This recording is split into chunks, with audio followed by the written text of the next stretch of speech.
ल खाना खा छोरा छ्या बैगुन बनाएछ फेरि खाँदिनँ म त बैगुन त बेसी त स्वाङ्ना पनि चुप्पचापले खाइत्यो छ्या खान्न म त खान्न नखाओस् न अन्त खाँदैन भने नखाओस् पापाले पनि आज त के भएर मेरो नाक थाप्दैछ भनिदिनु त पापा नखाओस् अब नखाओस् त्यो सबै कुरो प्रशस्त पाइरहेको छ यिनीहरूले अनि कहाँ भ्याल्यु पनि हुन्छ अझै यिनीहरूले त सबै कुरो थलैमा पो पाइरहेको छ उहिले हाम्रो पालोमा त बिहानदेखि खेतमा काम गर्नु पर्थ्यो अनि भोकले बुढी क्वाइ भएर थाकेर हत्तु हैरान भएपछि 12 बजीतिर यसो रुमालमा बाँधेर लगेको हुन्थ्यो सुक्खा रोटी त्यो निकालेर तिमीहरूले पो यहाँ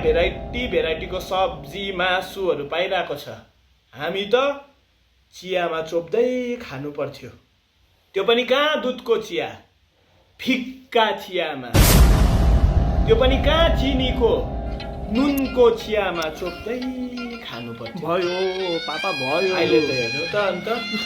खान्छु म बैगुन खान्छु